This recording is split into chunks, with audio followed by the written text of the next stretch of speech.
Hi, I'm Brennan Galley from SFM. This video is a high-level overview of RTI and Integration Designer, or ID11. It's for integrators and programmers who are looking to expand their solutions for their customers. RTI provides solutions for 6 market segments. These are office spaces, hospitality, houses of worship, education, luxury transportation, and residential. Having a single brand that can handle many markets is straightforward when providing solutions for your clients and will lower your overhead cost. And this video is very simplifying something where you can go into greater detail, but the purpose is just to show you what you're going to be looking at and to give you a nice head start on getting everything taken care of. So, this Tech Talk video is just aimed for a quick overview. Let's talk a little bit about the hardware solutions. Because the new hardware solutions, they really do position RTI into the commercial landscape. A product that is focused on the commercial market from RTI is the UC IVB 50 Intelligent Video Bar. It is purpose-built for the conference room. And this solution gives a 4K camera. It gives 4 times microphones and 2 times speakers in a really familiar package for a quick and easy installation. In addition to the video bar, the new AMP8 125 power amplifier, AMP4 125, they both have 70 to 100 volt output and of course are geared towards the commercial market. AD46 100, AD810 100, these offer a fresh user interface that lets you dig into deeper features needed for professional audio distribution. The UI for the AD series gives you direct access to auto gain, noise gate, auto ducking, and really RTI gives you the tools you need to fine tune the room that you're working on to suit the needs of your client. If you are looking for thin and customizable touch panels, RTI has some extremely thin touch panels, the IST10 and IST5, with an ultra-thin bezel and a near flush mount just 0.47 inches or 12 millimeters off the wall. These touch panels are fully customizable to your client's needs using Integration Designer. Templates are available, but not insisted to create your design, which is different than some of the competition. And this is, of course, perfect for museums or conference rooms. Let's take a look at RTI Integration Designer 11 software. And this will give you an idea of the programming environment, and we'll show you some of the tools that you will use to design and build new systems. I'm going to call this session ID11 Tech Talk.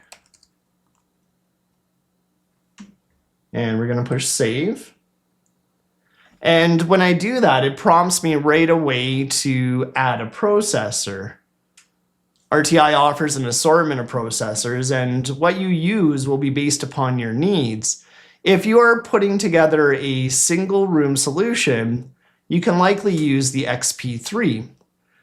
The XP6S, the XP8V offer more power than the XP3, and the KX4 is both a touchscreen and a processor. For this project, let's select the XP3. Now we're going to select some rooms.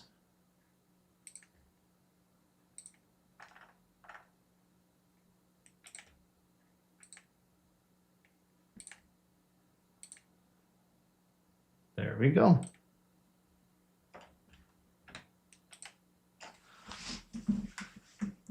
It is worth noting that the KX4 is a great solution for the commercial market. Not only is the touchscreen and processor all in the same assembly, but the back panel connections enable direct control through its IR, IP, 2 RS-232 ports, 6 voltage sense ports with sense event capabilities, and 4 relays for control via contact closure. As you increase in price point on the processor, you receive more RAM and more internal non-volatile flash memory. You also get a greater number of ins and outs of varying types, and RTI offers this comparison chart so that you can navigate what is best for your project. When selecting your processor, it is wise to consider how the system will grow in the future. At what point do you want to buy additional hardware? ID11 will allow you to use multiple processors in one project, so the processing power of the system can grow over time while supporting the initial investment you have already made.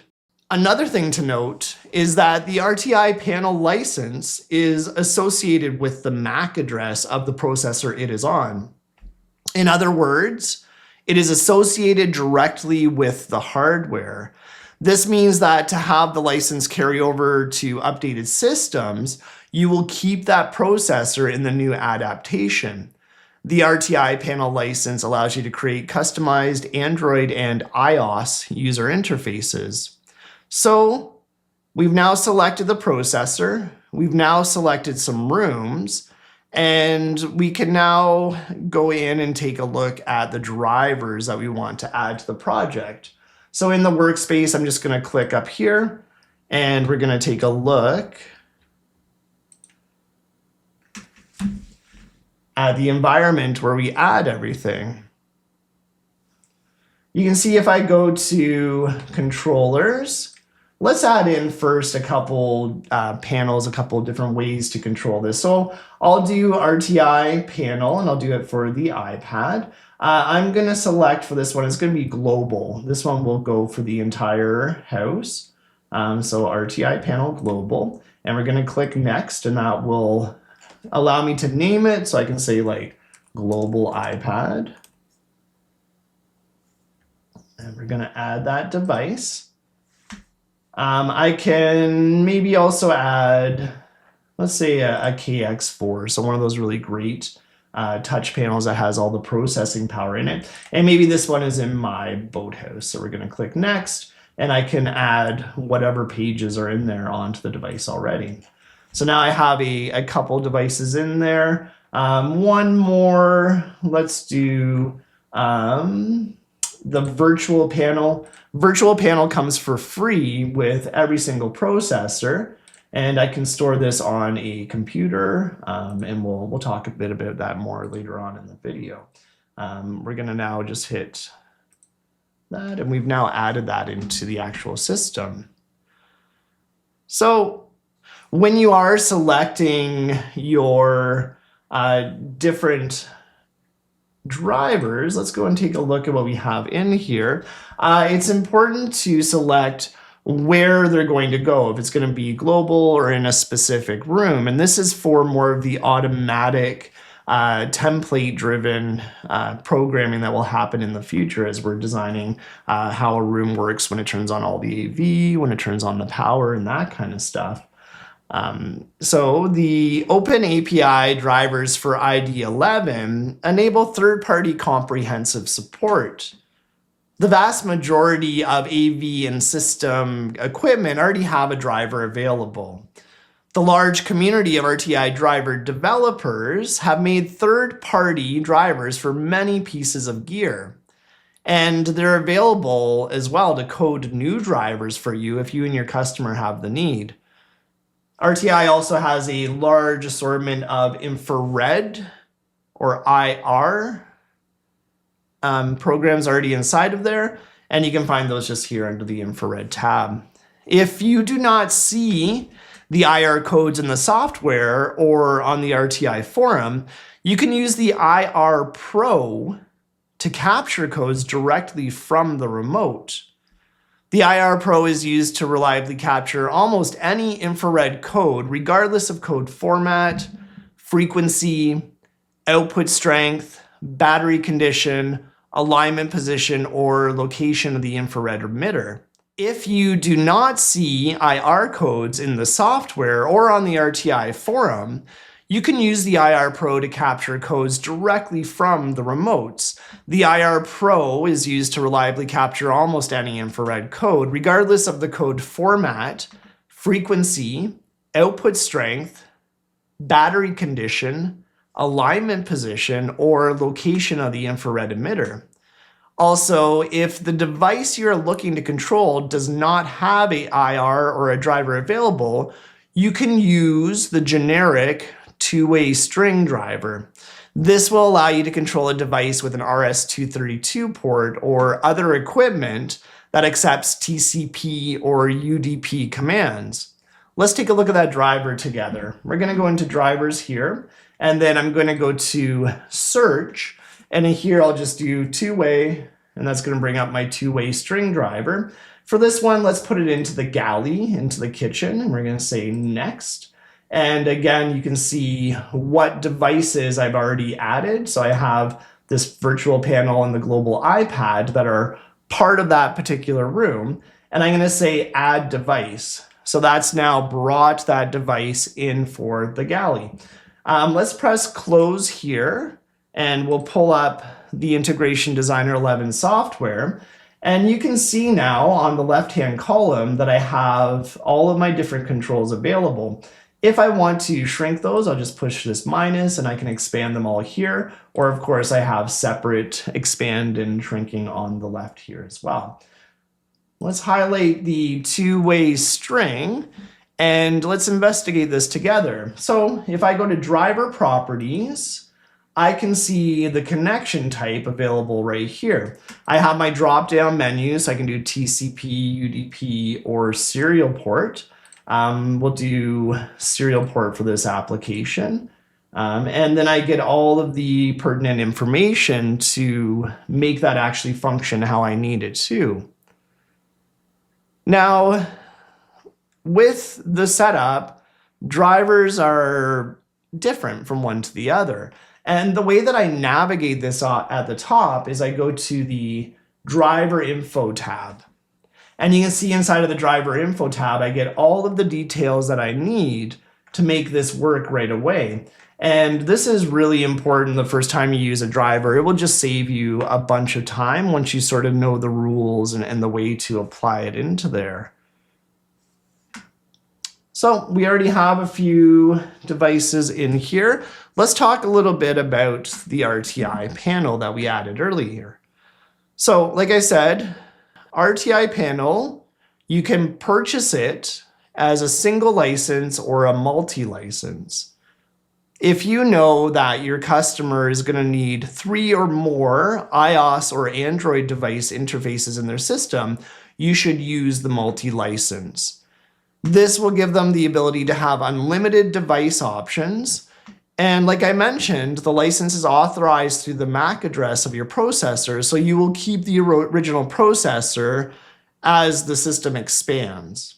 In addition to the RTI panel license, again, like I mentioned, every processor comes with a virtual panel license.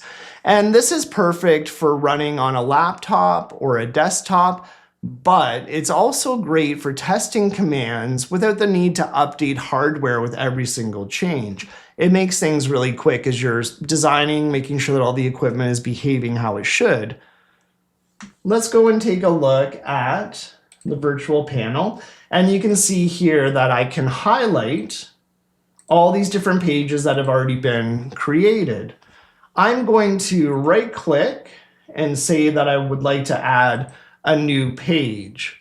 And I'm going to be prompted with what the new page title is. So we're just going to call this demonstration new page. And we'll push OK. If I highlight this page, then I can see that it's just sort of a blank template right now. I'm going to right click and go to my page properties. And inside of here, I'm just going to use a default background color, and that's going to make it have sort of a similar look to all the other pages.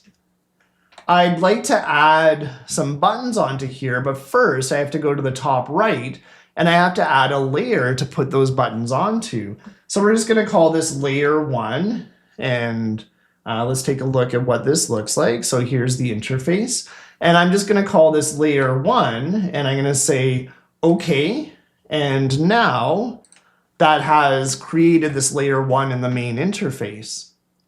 Now that that's there, I can start to add some buttons.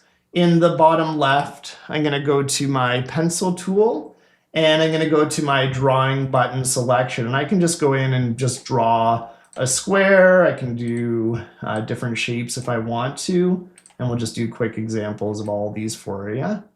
There we go. Now, if I wanted something that was a little bit more of a graphic, something that looked a little bit more designed, then I can go over to my button page, and inside of here you'll see that I have drop downs. I can do buttons with icons, I can do buttons with text. I have quite a few different options available. Let's go and do buttons because I want to show you how to take a button and then add an icon onto it as well. These are very easy to use. I just drag and drop these into my environment, and now I have those buttons available to add on to them as well. Now I'm going to go and take a look at the bitmaps, and again, I do have a drop-down menu, so I can say that maybe I would like to do some symbols. Here we go. And then I have all these symbols available, or maybe I would like just like general bitmap libraries that I've put together myself. Let's go and do all libraries, and we'll just grab a few random buttons, and I'll show you that I can just drag and drop those directly onto the button that's inside of here. Hey, there we go. And they're going to automatically populate and make it work for the button that I have on there. So if it's a square button, you saw that the round one went and navigated to from square to round. So now I have a bunch of buttons available. I can go down and do my selector tool, and now I'm going to show you how to do a little bit of programming on here as well. Let's pick this alarm clock image, and to do my programming, the first thing I want to do is create a tag.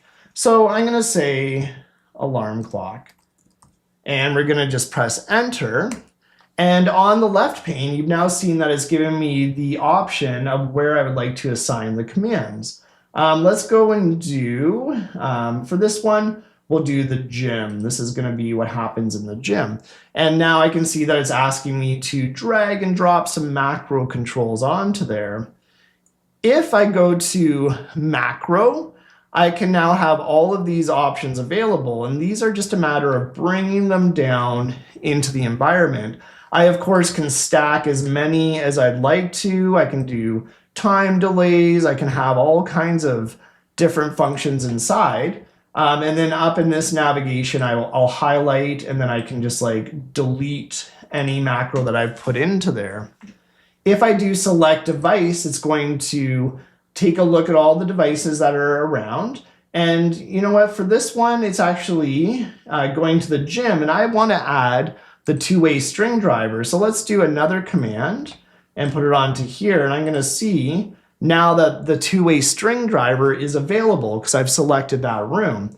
This is, again, very important on how we design stuff, where we put the different functions. Now that I've selected that, I can go and say, okay, like what is the actual function? So I'm going to do a raw string command, and we'll just pretend that I've designed this one ahead of time. Pretty straightforward on bringing in controls, because now every time I push that button on that interface, this is what it's going to recall, and this is what it's going to perform with. So there are more details, of course, that need to be considered, and you will find all of that information with your RTI dealer login credentials.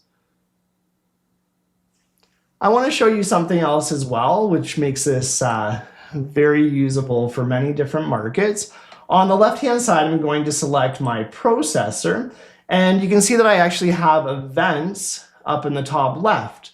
And so now I've selected my events page, and inside of here, I can add new events. And so maybe I want to add a periodic event into here. So let's take a look, and you'll see this is the interface that we're looking at. I can select whatever room it's going to run in. I can select the source. I get all of this great additional functionality inside and can really have the system now automated however I see important. Okay, now that we have everything sort of prepared, and we'll pretend that this is a finished file. Of course, I would usually do quite a bit more. So let's take a look here, and we're going to say, I want to now send all this data to my processor. So I'm going to go to communication, and we're going to take a look at this together. And I can now see all of the different devices that I have in my system. I can change where the target is. So if I had my XP3 on the network, I could just send it over the network. And you can see that I have the virtual panel in here. So if I wanted to send the program, I just simply push send. And when I do that, it will allow me just to create an interface on my computer that I can then test my controls with. I push send, the program goes into the different devices, and then I have an operating system. All right, so now that we've taken a look at ID11, we've taken a look at the hardware, let's take a look at the different support channels that are available if you become an RTI partner. And we're gonna just go and take a look at the RTI webpage here, and I'll pull that up on my computer. And you can see here that when I look without logging in, there's a little bit available just so that your customers can see what's available. But when I do my login, here is where I unlock all the potential and all of the information that you'll need as a dealer. If you apply to become a dealer for RTI, when you log into the RTI dealer account, you will have access for training resources that will guide you through your initial installs. Once you have received your dealer login credentials, you're going to click on support, and you'll see RTI Excel. And located in here is a full selection of the courses that are offered inside of RTI. If you wanted to do something just to get started, you would probably look at the C101 course. And this course is going to just give you the basics, just where you need to begin. And essentially we'll put down the fundamentals. Everything else will fall into place after. But hey, if you need a little bit more help, RTI does have you covered for any blind spots that you may have. They have content like AV fundamentals. They have different things like video chapters in the series, and they even talk about different communication types like relay, sense input, voltage triggers, networking, and the video distribution principles. RTI has loads of technical bulletins. And let's take a look there. We're going to go up to the top and just push back to get to the main page. And I'm going to go to support and the product bulletins right here. And these product bulletins are going to really just give you all the tools again that you need to set up. It will talk about virtual panels. It will talk about VLANs, and even how to set up authentication for different devices. In addition, RTI also offers a user forum. So we're going to go to RTI forum, and there is actually a separate login to get into the forum. So speak to your SFM rep. We'll get you all set up with that. And you can see now that I have many different chapters that I can go and navigate through. I can make my hardware requests if I like to, if people are selling stuff. I can take a look at all the current drivers that are on the system as well. Lots of information that we can look through. Another thing to take a look at as well is that you can actually go and set up a notification on here. So you can receive email notifications when there's changes to different boards. So if there is one that you would like to keep an eye on, but you don't want to have to keep on logging in, they have you covered. You're in very good shape for that. All right, so now that we see that we have videos to watch to get training, we have an environment where we can get all the answers from other programmers. Let's talk a little bit more about how we have you covered at SFM. So at SFM, we are always striving to make sure that you have the proper support. We do have a telephone number, which is published right here for you. And this telephone number is going to connect you with SFM's support team, the application specialist team. We're a 14-member team currently when this video has been produced and published. And you can contact any of us. And because at SFM we handle many different brands, many different systems, our support agents can help you from a very simple, straightforward project to the extremely advanced ones as well. RTI also offers support, and we're just going to go and take a look up top here, and I can see support and click on it. And then I just get all of their contact information as well. They're open from 8 a.m. till 4:30 p.m. US Central Time. And you can see that on the page they do offer telephone numbers as well to get a hold of them. We have you covered. That's really the point to get across here. For any product demonstrations or pre-sales support, please contact your Canadian SFM sales representative. If you are using social media, RTI also has a very popular Facebook group that we'll tell you about. Vincent Bova, who is one of the main training video contributors for RTI, is very active in this group, and the members of this private group are extremely courteous and helpful to one another. As was mentioned at the start of this tech talk, the hope was to show you what RTI environment looks like so that you can take your best next steps to bring this very customizable and supported line into your custom integration business. Having a variety of solutions is very important, and the RTI line is well suited for many of your needs. My name is Brennan Galley. I'm an application specialist for SFM. And thank you so much for watching this video.